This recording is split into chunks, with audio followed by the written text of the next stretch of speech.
ሰላም እንዴት አላችሁ? ዛሬ የምናየው የአዲስ አበባ ንብረት አስተዳደር በከተማ አቀፍ ደረጃ የመንግስት መስሪያ ቤቶችን የንብረት አስተዳደር በኦንላይን ለማስተሳሰር ያዘጋጀውን ዌብሳይት እያየን እንሄዳለን። እንዴት አድርገን መጠቀም እንችላለን የሚለው ከዩዘሩ ደግሞ ከንብረት አስተዳደር እንዲሁም ደግሞ ከሲስተም አድሚን ያሉትን ፓርቶች በክፍል እያየን የምንሄድበት ነው። ለዛሬ ግን እኛ ተጠቃሚዎች ዩዘር እንዴት አድርገን ፓስወርዳችንን መቀየር እንችላለን፣ ደግሞ ፓስወርዳችንን ከቀየርን በኋላ ዳታዎቻችንን እንዴት ማየት እንችላለን የሚለውን እያየን እንሄዳለን ማለት ነው። ከዚህ በፊት በተለያዩ አጋጣሚዎች ስልጠና ተሰጥቷል በተቋሙ። እዛ ስልጠና ላይ የነበራችሁ ሰዎች ኦልሞስት ፓስወርዳችሁን ቀይራችሁ እየተጠቀማችሁ አላችሁ። አንዳንዶቻችሁ ደግሞ ምናልባት የተረሳ ነገርም ሊኖር ስለሚችል አፕዴት ማድረጊያ ይሆነናል ማለት ነው። ይሄ ቪዲዮ ራሳችንን ከስልጠናው የረሳናቸውን ነገሮች የምናስታውስበት አፕዴት የምናደርግበት ይሆናል ማለት ነው። እዛ ስልጠና ላይ እንደምታስታውሱት በተወሰነ መንገድ በሲስተም አድሚን ያለውን ለማሳየት ተሞክሯል።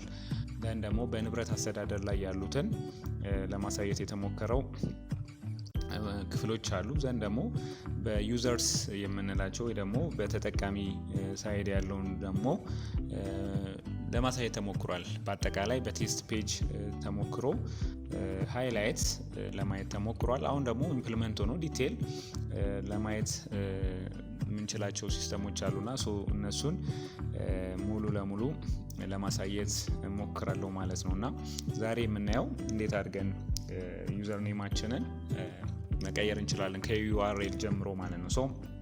ባለፈው ስልጠና ላይ ኦልሞስት ያያችሁ ሰዎች ለእናንተ ብዙም እንትን የሚል አይደለም፣ ብዙም ባያሰለችም ማየቱ የሚከፋ ነገር የለውም። ስለዚህ ወደ ዌብሳይታችን ከመሄዳችን በፊት ዌብሳይታችን ከመግባታችን በፊት እዚህ ላይ ይሄንን አድሬስ ወይ ደግሞ ዌብሳይት አድሬሳቸው ዩአርኤል የምንለውን ማወቅ ይጠበቅብናል ማለት ነው። እዚህ ላይ ይሄንን በየትኛውም ብሮዘር ላይ ታይፕ በማድረግ የአዲስ አበባ ንብረት አስተዳደር ዌብሳይትን ማግኘት እንችላለን ማለት ነው። አዲስ አበባ ፐብሊክ ፕሮፐርቲ አድሚኒስትሬሽን ገቨርንመንት .ኢቲ የሚለውን ሳይት በመግባት ያለውን ነገር ማየት ይቻላል ማለት ነው። እዛ ሳይት ላይ እንደ ተቋሙ ለምሳሌ እዚህ ላይ ገብቼ እኔ በቀጥታ ሰርች ባረግ ላይክ የተሰጠኝ በተመሳሳይ aapa.gov ብዬ እዚህ ጋር ያስቀመጥኩላችሁ ማለት ነው። ይሄ የተቋሙ ዩአርኤል ብለን የምንጠራው ነው ማለት ነው። ስለዚህ እዚች ጋር ላይ እኔ ሰርች አድርጌ ይኸው ኢንተር በመንካት ቀጥታ ወደ ሳይታቸው ጆይን ማድረግ እንችላለን ማለት ነው። እዚህ ሳይት ላይ እንደምትመለከቱት የሳይቱ በዚህ መንገድ ይመጣላችኋል።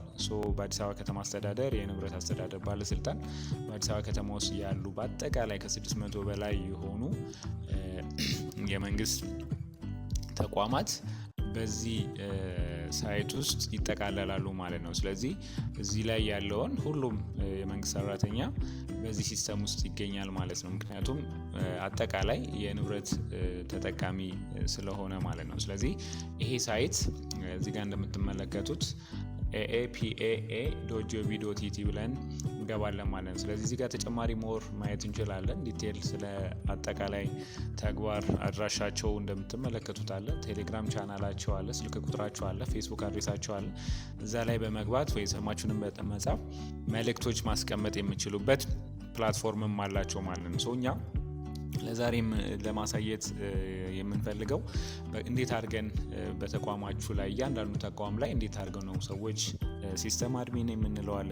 ቅድም እንዳልኳችሁ የንብረት አስተዳደር እና ዩዘርስ የሚባሉ የእያንዳንዱ ክፍል ላይ ያሉ ተቋማት በፋይናንስ ሊሆን ይችላል ወይ ደግሞ በንብረት ሊሆን ይችላል ወር ግዢ የሰው ኃይል የምንላቸው በአጠቃላይ በዛ ውስጥ ያሉት ሰዎች ወይ ደግሞ ተጠቃሚዎች እንዴት ነው የሚገቡ። ሲስተም አድሚን ላይ ስንመጣ ሲስተም አድሚን በተቋሙ የሚሰጥ ነው። ለዛ ጽህፈት ቤት የሚሰጥ አንድ ሲስተም አድሚን ይኖራል ማለት ነው። ሲስተም አድሚኑ ደግሞ ማኔጅ የሚያደርገው የንብረት አስተዳደር ትስስር የምንላቸው ይፈጥራል። እሱ በሌላ ክፍል ላይ የምናየው ነው። ለዛሬ ግን ለማሳየት የምንሞክረው እንዴት አድርገን ነው ዩዘርኔም እና ፓስዋርዳችንን በመጠቀም ዲፎልት ፓስዋርዳችንን በመጠቀም እንዴት አድርገን ዳታዎቻችንን ማየት እንችላለን። ምክንያቱም ይሄ ግዴታ መቀየር ይጠበቅብናል ማለት ነው። ምክንያቱም ሰዎች ባይ ዲፎልት ስልኮቻችንን አውቀው ዲፎልት ፓስዋርድ አለ ገብተው የሚፈልጉትን ስራ ሊሰሩ ስለሚችሉ ያ ማለት ደግሞ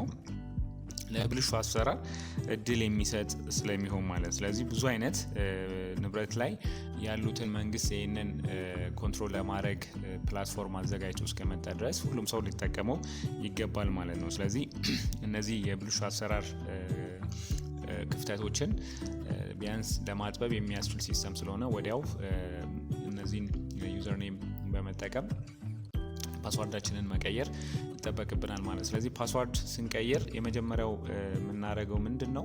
እዚህ ጋር እንደምትመለከቱት ከተቋሙ የተሰጠን የዩዘር ሬጂስተር ፎን ነምበር አለ፣ የተመዘገበበት ስልክ ቁጥር አለ። ደን ደግሞ ዲፎልት ፓስዋርድ ሰጥተውናል ማለት ነው። ከተቋሙ የሚሰጥ ነው። 1 2 3 4 5 አት ደን ካፒታል ስሞል ኤ ደን ካፒታል ኤም ደን ስሞል ኤስ በማድረግ ነው ማለት ነው። እነዚህ ይሄ ተቋሙ የሚሰጠን ነው ማለት ነው። 09 ደግሞ ያልኩት የዩዘሩ ወይ ደግሞ የተጠቃሚው ማለት ነው። የሰራተኛው ስልክ ቁጥር የተመዘገበበት ማለት በሲስተም አድሚን ተመዝግቧል እንጂ ማንኛውም ስልክ ቁጥር አይሆንም ማለት ነው። ስለዚህ እሱን ሁሉም ማወቅ ይጠበቅበታል ማለት። ስለዚህ ቀጥታ ወደ ሎጊን ወይ ይግቡ ወደሚለው ክሊክ በምናደርግበት ሰዓት እዚህ ላይ ሬጂስተር ያደረኩት የራሴ ለምሳሌ ስልክ ቁጥር አለ። ያን ባጠፋ አሁን እንደ አዲስ አንድ ስልክ ቁጥር ተጠቅሜ በአንድ ስልክ ቁጥር ተጠቅሜ ፓስዋርድ እንዴት እንደምንቀይር እያየን እንሄዳለን ማለት ነው። ስለዚህ እዚህ ጋር ጀስት አንድ ስልክ ቁጥርን መጠቀም ፈልግ ያለው ስለዚህ ያን ስልክ ቁጥር እጠቀማለሁ ማለት ነው። ደን እዚህ ጋር ከታች አሁን ስልክ ቁጥሬን ካስገባው በኋላ ዲፎልት ፓስዋርድ ከተቋሙ የተሰጠናል። እዚህ ጋር እንደምንመለከተው ከተቋሙ የተሰጠን ዲፎልት ፓስዋርድ አለ እንደምንመለከተው ማለት። ስለዚህ ይሄን ዲፎልት ፓስዋርድ ቀጥታ እናስገባለን ማለት ነው። ቀጥታ እናስገባለን። ስለዚህ እዚህ ላይ መጥቼ የተሰጠኝ አለ 1 2 3 4 5 then at አድርጌያለሁ then small a then capital ኤም then again small s ማለት ነው። እሱን ቼክ አደርጋለሁ ማለት ልክ መጻፌን አለ መጻፌ ማለት ነው። ይሄው እንደምትመለከቱት እዚህ ጋር የእናንተ ዩዘር ፎን ነምበር ነው የሚሆነው ማለት ነው። ስለዚህ ይሄ የትኛውም ስልክ ቁጥር አይሆንም። የተመዘገበው በተቋም ውስጥ ያለው በየራሳችሁ ጽህፈት ቤት ውስጥ ያሉ የሰራተኞቹ ስልክ ቁጥር ይሆናል ማለት ነው። ንብረት ሊሆን ይችላል፣ ፋይናንስ እዛ ላይ ያሉትን ግዢ ላይ ሊሆን ይችላል፣ ወይ ደግሞ የሰው ኃይል የምንላቸው ተቋማቶች ላይ እያንዳንዱ ኦርጋናይዜሽን በተመሳሳይ ማለት ነው። ሶ ይግቡ ስንል ወዲያው እንዲህ አይነት ኢንተርፌስ ይመጣልናል። ሁል ጊዜ ኖት ናው ነው የምንለው። እዚህ ላይ ሴቭ ዩር ፓስዋርድ ይለናል የራሳችን ካልሆነ። ሶ እዚህ ጋር ቅድም ያልኳችሁም ፓስዋርድ ግዴታ መቀየር አለብን። እስካሁን ብዙ ሰዎች አልቀየሩም ማለት ነው። በተቋም ደረጃ አልተቀየረም። ስለዚህ ይሄ ግዴታ መቀየር መቻል ይጠበቅበታል ማለት ነው። ስለዚህ ይሄ ዲፎልት ፓስዋርድ የተሰጠን ነው። እዚህ ጋር ምንም የምንቀይረው ነገር አይኖርም። እዚህ ላይ ግን ስንመጣ ኢንተር ኒው ፓስዋርድ ይለናል። እነዚህ የምታስታውሷቸው ምንድነው? የትኛውን ቦታ ላይ ስፔሻሊ ለምሳሌ የምናውቃቸው በባንክ ሴክተር ውስጥ ያሉ የተለያዩ የኤቲኤም ካርድ በሚሰጠን ሰዓት በዛ ሰዓት የመጀመሪያ ስራ ፓስዋርዳችንን እንድንቀይር የሚያስችል ዲፎልት ፓስዋርድ ይሰጡንና እንድንቀይር ነው የሚያስችለው። ስለዚህ እኛም ያንን የመቀየር ስራ ይጠበቅብናል ማለት ቅድም ካነሳሁት ሀሳብ ጋር ተመሳሳይ ስለሆነ ይሄ ማለት ነው። አዲስ ወይ ደግሞ ስውር የሆነ ፓስዋርድ ልንሰጠው ይገባል ማለት ምክንያቱም ሰዎች አላስፈላጊ የሆኑ ስራዎች እንዳይሰሩ ማለት ነው። ስለዚህ እዚህ ጋር መተን ፓስዋርድ መቀየር ይጠበቅብናል። ሶ ፓስዋርድ ስንቀይር ግዴታ 8 ካራክተር መሆን ይጠበቅበታል ማለት ነው። 8 ካራክተር መሆን ይጠበቅበታል ማለት ነው። ስለዚህ አንደኛ ቁጥር መሆን ይጠበቅበታል፣ ሁለተኛ ሌተር መሆን መቻል አለበት፣ ሶስተኛ ሲምቦል መሆን አለበት፣ አራተኛ አፐር ኬዝ የምንላቸው ደግሞ ሎወር ኬዝ የምንላቸው የተቀላቀለ ከ8 በላይ መሆን ይጠበቅበታል ማለት ነው። ስለዚህ እዚህ ጋር እኛ ራሳችሁ ማትረሱት ፓስዋርድ መስጠት ይጠበቅባችኋል ማለት ነው። ስለዚህ እኔ በራሴ እየሰጠው እሄዳለሁ ማለት ነው። ስለዚህ ሁሉም ዩዘሩ ወይ ተጠቃሚው ምን ማድረግ ይጠበቅበታል ማለት ነው? መጀመሪያ ወረቀት ላይ ጽፎ ማስታወሻ መያዝ ይጠበቅበታል ማለት ነው፣ እንዳይረሳ ማለት ነው። እንዳይረሳ ሁሉም ሰው ይሄንን ስራ ሊሰራ ይገባል ማለት ነው። ስለዚህ ይሄን ማወቅ ይጠበቅብናል። ስለዚህ እኔ አሁን ፓስዋርዴን ጽፌያለሁ፣ ወደ ኮምፒውተሬ ማስገባት ይጠበቅብኛል ማለት ነው። ደግማለሁ እዚህ ላይ እንደምትመለከቱት ኮንፊርም መደረግ መቻል ስላለበት ኮንፊርም ማድረግ ይኖርብኛል ማለት ነው ፓስዋርዱን። ስለዚህ እዚህ ላይ ማንም ሰው የእናንተን ፓስዋርድ አክሰስ ማድረግ የለበትም ማለት ነው። ከእናንተ ውጪ ፓስዋርዳችሁን የሚያውቅ ሰው ሊኖር አይገባም ማለት ነው። እዚህ ጋር ካስገባም በኋላ ያው ለመቀየር የሚለውን ክሊክ እናደርጋለን ማለት ነው። ስለዚህ ለመቀየር ይጫኑ የሚለውን ክሊክ ካደረግን በኋላ እንደምታዩት ፓስዋርድ ቼንጅ ሰክሰስፉሊ ብሎ ይመጣል ማለት ነው። ከዚህ በኋላ የምናየው ኦኬ ካልነው በኋላ በዲፎልት ፓስዋርድ አንገባም ማለት ነው። ስለዚህ ካሁን በኋላ ዲፎልት ፓስዋርዱን አንጠቀምም ማለት ነው። እንደገና እንዲህ አይነት ኢንተርፌስ ይመጣላችኋል ማለት ነው። ድጋሚ ይግቡ የሚለውን ክሊክ አድርገን እዚህ ጋር የራሳችን የስልክ ቁጥር እናስገባለን ማለት ነው። በሲስተም አድሚኑ የተመዘገበው ማለት ነው። ስለዚህ የራሴን ስልክ ቁጥር እዚሁ ላይ የሰጠሁት አስገባለሁ ማለት ነው። እናንተም በተመሳሳይ የራሳችሁን ስልክ ቁጥር ነው የምትጠቀሙት ማለት ነው። እዚህ ጋር አሁን ዲፎልት ፓስዋርድ ካሁን በኋላ አንጠቀመውም ማለት ነው። ስለዚህ እሱን መርሳት የለባችሁም ማለት ነው። ስለዚህ እሱን ማስታወስ ይጠበቅብናል ማለት ነው። አሁን በራሴ ፓስዋርድ እዚህ ጋር እንደምትመለከቱት ጽፌያለሁ። ስለዚህ ሎጊን እላለሁ ማለት ነው። እንደምትመለከቱት ሎጊን አድርጎ ይመጣል ማለት ነው። ስለዚህ ከተጠቃሚው ሳይድ ያለው ይሄንን ይመስላል ማለት ዩዘሩ ልክ ሲገባ እነዚህ ነው የሚያገኘው ማለት ነው። እዚህ ጋር የምንመለከተው አንድ በአንድ ይኖራል ማለት ነው። አሁን የዚህ ሰውዬ አጠቃላይ ንብረቶች የሚያስቀምጥልን 8 ንብረቶች አሉት። ከላይ ከፍ ስታደርጉት እዚህ ላይ ሙሉ ስለእናንተ ዲቴል ይዘረዝራል። እዚህ ላይ ገብታችሁ ቼክ ታደርጋላችሁ። ላይክ እዚህ ጋር የዩዘሩን ስም ገብታችሁ ቼክ ማድረግ ስለምችሉ ሎጋውትም ስትሉ እዚህ ውስጥ ነው ሎጋውት የምትሉት ማለት ነው። አሁን ዳሽቦርዱ ላይ ያለውን አጠቃላይ እናያለን ማለት ምን ያህል ዳታ አለብን የሚለው። ለምሳሌ አጠቃላይ ንብረቶች የሚል 8 አለ። የተላለፉ ንብረት ወይ ደግሞ የተጠየቀ ንብረት የሚልና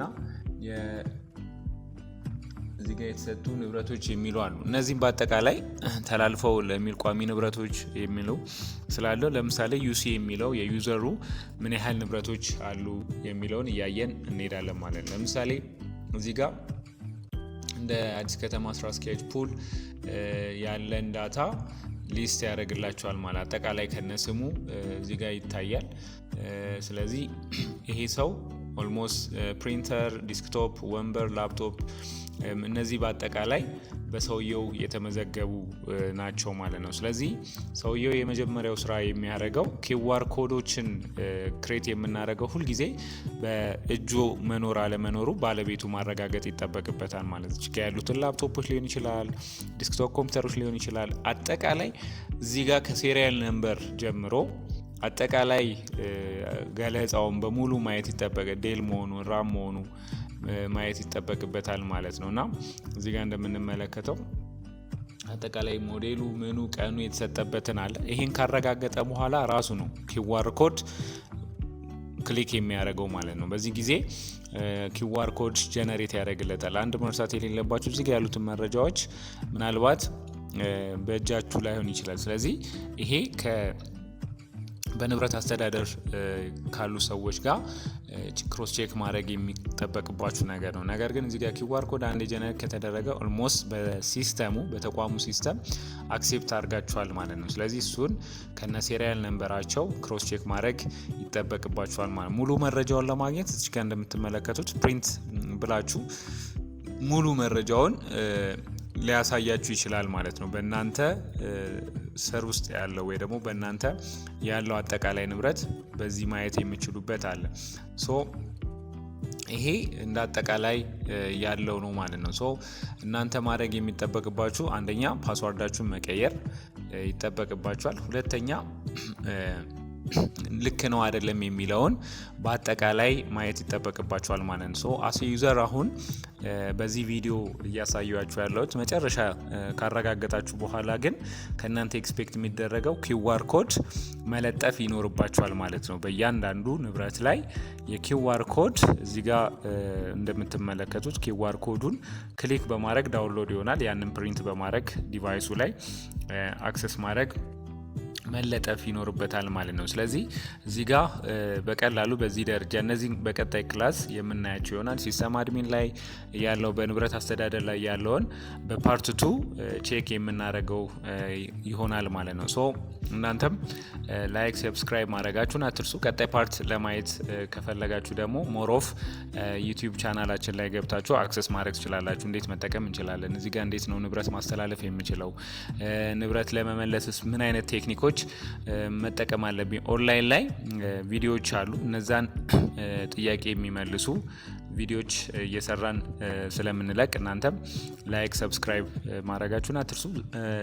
ከዋናው ከዛሬ ክላስ ግን ኪውአር ኮድ እንዴት መለጠፍ እንደምንችል፣ እንዴት ፓስዋርድ ሪሴት ማድረግ እንደምንችል ያየንበት ክላስ አለ። ሌላው እዚህ ላይ መርሳት የሌለብን ሁሌም ቢሆን ዌብሳይት አድሬሳችን በዚህ እንደሚገኝ ይህን መርሳት የለብንም። ዘን ደግሞ ዩዘር ኔም ሬጂስተር የተደረገ ስልክ ቁጥር ሎጊን እንደምናደርግና ዲፎልት ፓስዋርድ ይሄ መሆኑን መርሳት የለብንም። ዘን ደግሞ ዩዘርስ አይተናል። አሁን እንዴት ዩዘር ወይ ደግሞ እኛ ተጠቃሚዎች እንዴት አድርገን መጠቀም እንችላለን የሚለውን በቀጣይ ደግሞ እንዳልኳችሁ አሴ ሲስተም አድሚን እና ፕሮፐርቲ አድሚኒስትሬሽን ወይ ደግሞ በንብረት አስተዳደር ውስጥ ላሉ ሰዎች የሚመለከቱ ቪዲዮዎችን እየሰራን እንመጣለን። ለዛሬ ይህንን ቪዲዮ በዚህ መንገድ አቅርበናል። ስለተከታተላችሁን በጣም እናመሰግናለን። ላይክ ሰብስክራይብ ማድረጋችሁን እንዳረሱ። መልካም ጊዜ እንዲሆንላችሁ እመኛለሁ። መልካም ቀን፣ መልካም ውሎ። ባይ ባይ።